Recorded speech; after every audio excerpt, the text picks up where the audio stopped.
இன்று ஒரு மிக முக்கியமான நிகழ்வு குறித்து பத்திரிகையாளர்களுடைய சந்திப்பை ஏற்பாடு செய்திருக்கிறோம். தமிழகத்தில் திருநெல்வேலி மாவட்டம் மாஞ்சோலை, கோயம்புத்தூர் மாவட்டம் வால்பாறை முடிஸ் மற்றும் நீலகிரி மாவட்டம் குன்னூர், கோத்தகிரி, கூடலூர், திண்டுக்கல் மாவட்டம் ஹைவேவிஸ், சேலம் மாவட்டம் ஏற்காடு உள்ளிட்ட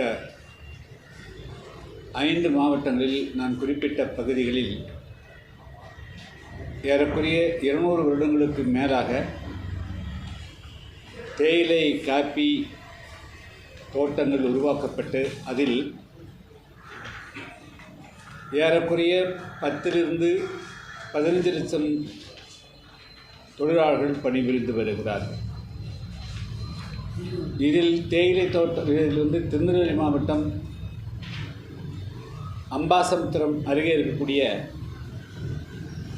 களக்காடு மொண்டந்துறை வனப்பகுதியில் அமைந்திருக்கக்கூடிய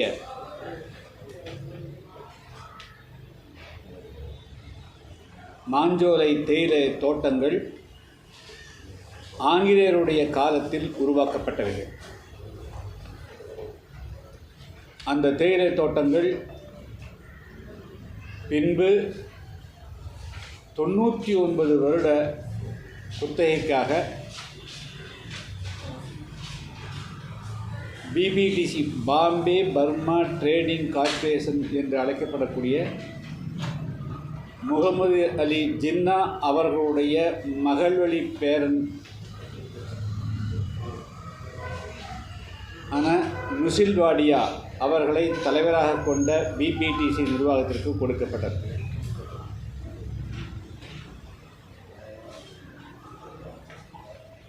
இந்த BBTC நிர்வாகத்துக்கு உட்பட்ட மாஞ்சோலை தேயிலை தோட்டத்தில் 2500 தொழிலாளர்கள் நிரந்தர தொழிலாளர்களாகவும் 5000 to 7000 பேர் பகுதி நேர தொழிலாளர்களாகவும் பணிபுரிந்து வந்தார். ஆனால் அவர்களுக்கு சம்பளம் மிக குறைவாக கொடுக்கப்பட்டது.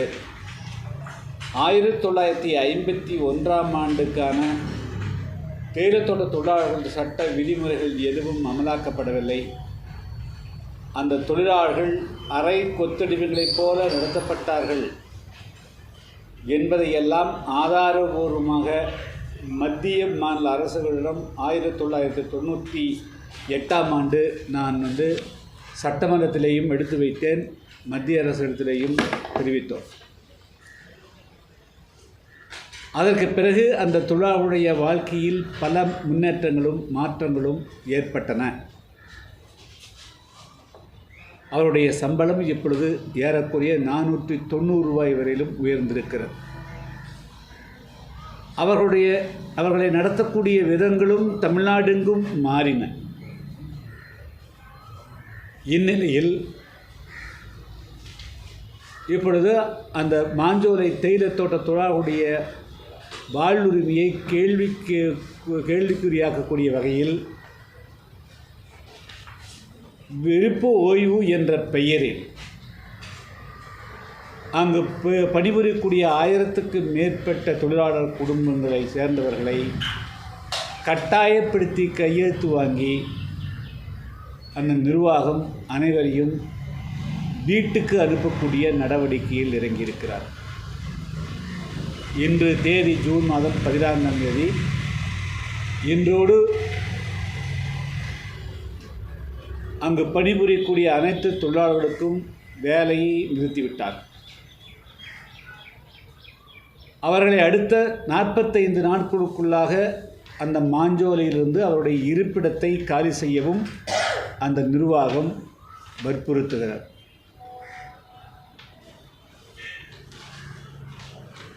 இப்பொழுது பணிபுரியக்கூடிய தொழிலாளர்களால் தான் இந்த 8870 ஏக்கர் நிலங்களும் பண்படுத்தப்பட்டு இப்பொழுது அங்கு விளையக்கூடிய தேயிலை தமிழ்நாட்டு மக்களுக்கும் பயன்படுகிறது. அந்நிய செலவாணியும் ஈட்டுகிறது. இது அந்த நிலம் அரசுக்கு சொந்தமான நிலம். தமிழ்நாடு அரசு, இந்திய அரசினுடைய வனத்துறைக்கு சொந்தமான நிலம். 990 வருட குத்தகை வரக்கூடிய 2028ஆம் ஆண்டு ஜனவரியுடன் முடிவடைகிறது. அந்த நிர்வாகத்துக்கான ஒப்பந்தம் முடிவடைகிறதே தவிர அங்கு இருக்கக்கூடிய தொழிலாளர்களை அதன் காரணமாக காட்டி நிர்வாகம் வெளியேற்றுவதற்கு சட்டத்தில் இடமில்லை.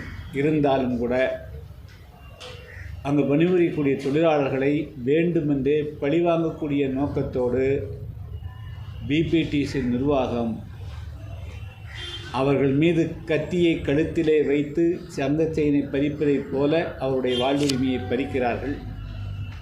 அதுவும் 20 வருடம், 25 வருடம், 30 வருடம் பணிபுரியக்கூடிய தொழிலாளர்களுக்கு விருப்ப ஓய்வாக 1 லட்சம் ரூபாய், 50,000, 2 லட்சம் கொடுப்பதாக சொல்லிவிட்டு நேற்று தொழிலாளர்களை அழைத்து இப்பொழுது 25% மட்டுமே கொடுக்கிறோம், நீங்கள் காலி செய்துவிட்டு போங்கள், பின்பு அனுப்பி வைக்கிறோம் என்று அதிலேயும் ஒரு மோசடி நடக்கிறது.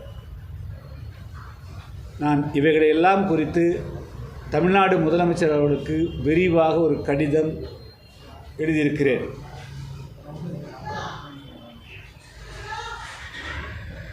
பல அரசியல் கட்சிகளும் ஆங்காங்கே இது குறித்து குரல் எழுப்பியிருக்கிறார்கள். 1965களில் இலங்கையில் தேயிலைத் தோட்டங்களில் பணிபுரிந்து கொண்டிருந்த நம்முடைய தமிழகத்தை சார்ந்த பல்லாயிரக்கணக்கான பேர் குடியுரிமை நீக்கப்பட்டு கப்பலாக அவர்கள் தமிழ்நாட்டுக்கு திருப்பி அனுப்பப்பட்ட போது அவர்களுக்கு நீலகிரி மாவட்டம் கூடலூர் பகுதியில் தமிழ்நாடு தேயிலைத் தோட்டக் கழகம் என்று உருவாக்கப்பட்டு அவர்களுக்கு வேலைவாய்ப்பு வழங்கப்பட்டது.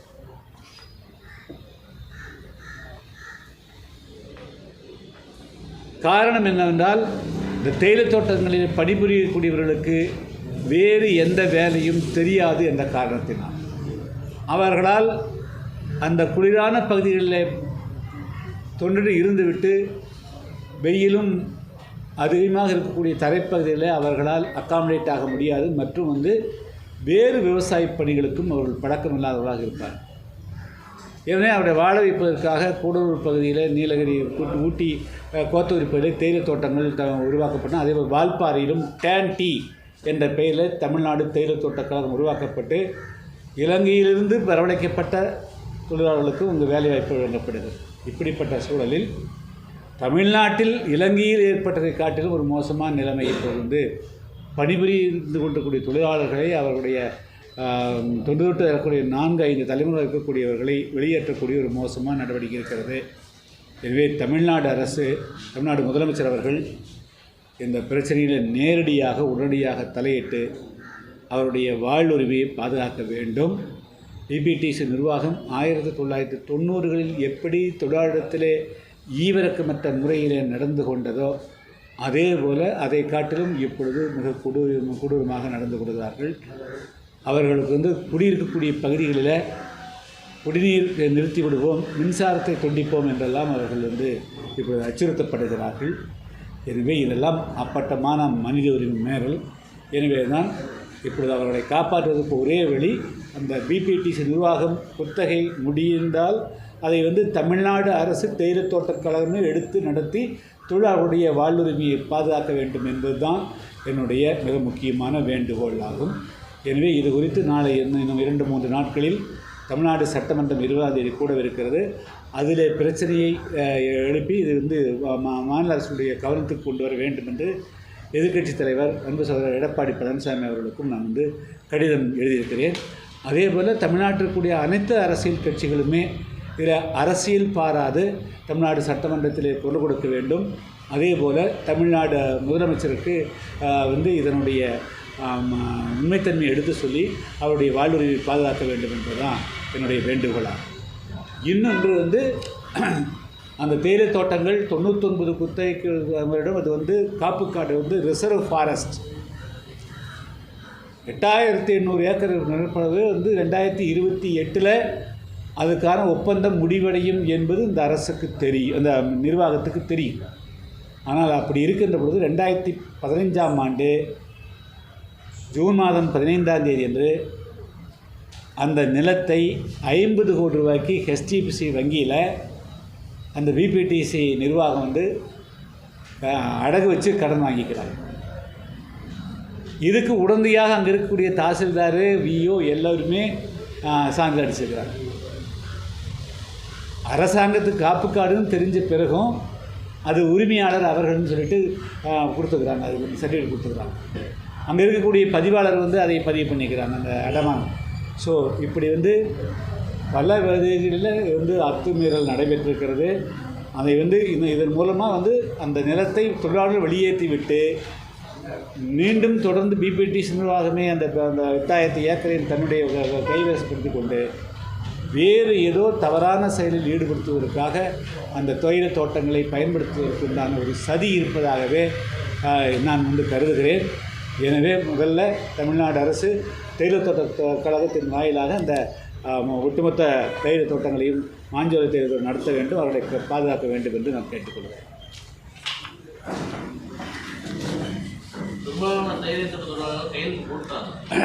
அது உண்மை. அதாவது கையெழுத்து போட்டாங்கிறத கையெழுத்து போட வச்சுருக்கிறாங்க.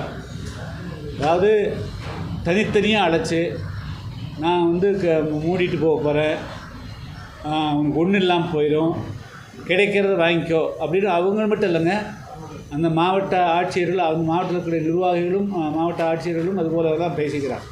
ஸோ அவர்களுக்கு வந்து எந்த விதமான வழியும் இல்லாமல் வந்து கதவுகளை அடைச்சிட்டு அவங்ககிட்ட கையெழுத்து வாங்கிக்கிறாங்க. 2015 இப்போ தான் அது வெளியே வந்துருக்குதுங்க. டெஃபினட்டாக அது சந்தேகமே இல்லைங்க. இப்போ தான் அது வெளியே வந்திருக்குதுங்க. 2015 ஜூன் 15 ஹெச்டிஎஃப்சி வங்கி ராமகிருஷ்ணன் சாலை மயிலாப்பூரில் பிரான்ச்சில் கடன் வாங்கிக்கிறாங்க. கண்டிப்பாக அரசு இவங்க மேலே வந்து கிரிமினல் வழக்கு பதிவு செய்யணும், அதனுடைய உரிமையாளரே வந்து கை செய்யணுங்க. நான் வந்து அந்த பணம் யாருடைய பேருக்கு போயிருக்குது, அந்த 50 கோடி ரூபா அப்படிங்கிறதுலாம் வந்து ரைட்டு கேட்டிருக்கிறோம். ஏன்னா இப்போ தான் வெளியே வருதுங்க. இப்போ தமிழ்நாடு அரசு தெரிஞ்ச பிறகு சப்ரிஜிஸ்ட்ரார் மட்டும் பண்ணிக்கிறாங்க, தாசில்தார் சர்டிஃபிகேட் கொடுத்துக்கிறார். தாசில்தார் சர்டிஃபிகேட் எப்படி கொடுக்குறதுங்க? லீஸ் முடிய போகிறதுன்னு தெரியும், உங்களுக்கு எல்லாம் தெரியும்.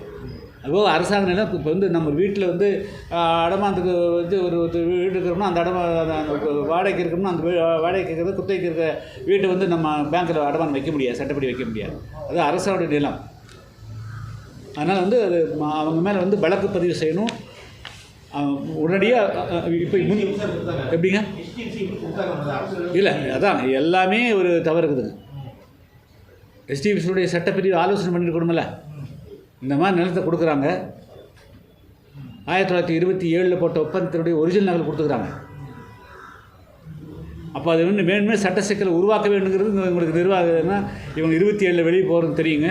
அப்போ போகாமல் இருக்கிறதுக்காக என்ன வழியோ அதெல்லாம் வந்து சட்ட சிக்கலை உருவாக்கி தே வாண்ட் டு கண்டினியூ, அதாவது தொழிலாளர் வெளியேற்றிட்டு அது வேறு ஏதோ ஒரு மிஸ்யூஸ் பண்ணுறதுக்காகத்தான் அந்த பிபிடிசி நிர்வாகம் பண்ணுறது. இதுக்குள்ளே வேறு ஏதோ உள் குத்து இருக்கிற மாதிரி எனக்கு தெரியுதுங்க. எல்லாத்திட்டையும் கையெழுத்து வாங்கிட்டாங்க குருசாமி. ஒரு சில 99.9% கையெழுத்து வாங்கிட்டாங்க. ஆமாம், அது நேற்றே முடிச்சிட்டாங்க. ஆனால் இதை வந்து கட்டாயத்தின் பேரில் பண்ணிக்கிறாங்க. அவங்க யாரும் விருப்பமே இல்லைங்க. விருப்பம் இல்லாமல் விருப்பமாக வந்து அவங்கள கையெழுத்து போட வச்சுருக்கிறாங்க. வெளியேற்றணும் அப்படின்ற இது வந்து அந்த ஆலை நிர்வாகத்துக்கு இருக்காது. அந்த பகுதியிலேருந்து அவங்க வெளியேற்றுறது அதை எப்படி பார்க்குறது? அதை வெளியேற்றக்கூடாதுன்னு சொல்கிறாங்க. அதாவது 2028 வரையில் இருக்குதுங்க. அப்போது இவங்க வந்து என்ன செய்யணும்? தமிழ்நாடு அரசுக்கு எழுதணும், இந்த மாதிரி எங்களுடைய ஒப்பந்தம் வந்து எங்களுக்கு 2028 முடியுது, இது மாதிரி பல்லாயிரக்கணக்கான தொழிலாளர்கள் பணிபுரிகிறார்கள், இந்த தொழிலாளர்களுடைய வாழ்வுரிமை பாதுகாக்கிறதுக்கு வந்து நாங்கள் என்ன செய்யணும்? தமிழ்நாடு அரசுக்கு இவங்க எழுதிக்காரணும். இல்லைன்னா தமிழ்நாடு அரசு இவர்களை வந்து நாங்கள் தேயிலை தோட்டங்கள் அப்படியே கொடுத்துட்டு போகிறோம்.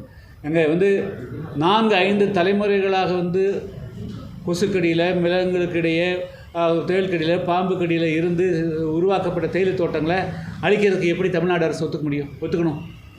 அந்த தேயிலை தோட்டங்களை அழித்த பிறகு மீண்டும் உருவாக்குறதுக்கு எத்தனை ஆண்டுகள் ஆகிறது? ஒரு ஏக்கர் 2 ஏக்கர் 8873 ஏக்கர் இருக்கக்கூடிய அந்த தேயிலை தோட்டங்களை உருவாக்குறதுக்கு எத்தனை ஆண்டு ஆகலாம்?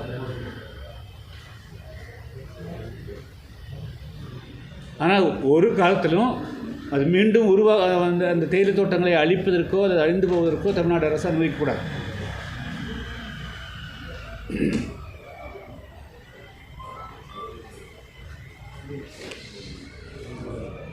நாளைக்கு கோயம்புத்தூரில் திமுகவோட 30 நாள் இருக்குது. அதை எப்படி பார்க்குறீங்க? முதல்வர் வர நேரில் சந்திச்சு இல்லை, அதாவது நான் கடிதம் எழுதிக்கிறேன். இந்த கடிதத்துக்கு என்ன ரெஸ்பான்ஸ் வரும்னு பார்க்கலாம். அது வர முடியும். இந்த நீட் தேர்வு குளறுபடி இன்றைக்கி இது போட்டுமே. இல்லை, அது உங்களோட சப்ஜெக்ட் இருக்கீங்கன்னா காலகாலமாக பேசிட்டு இருக்க சப்ஜெக்ட்டு மாத்தொலை மாதிரி அது உங்களோட சப்ஜெக்ட். இன்றைக்கி கொஞ்சம் ஹைலைட்டாக இருக்குன்னு பார்த்தேன். நாளைக்கு பேசிக்கிட்டோம். இன்றைக்கி இது மட்டும், நாளைக்கு வேணும் அறிக்கையாக கொடுக்குறேன். லெஃப்டாக கொடுக்குறேன். எதுவும் சொல்லி அறிக்கை கொடுத்துக்கிறேன். கொடுத்துக்கிறேன். இன்னும் இன்றைக்கி புதுசாக ஒரு டெவலப்மெண்ட் வந்திருக்குது. அதை சேர்த்து நான் நாளைக்கு கொடுக்குறேம்மா. சரிங்களா? தேங்க்யூ. இது போட்டு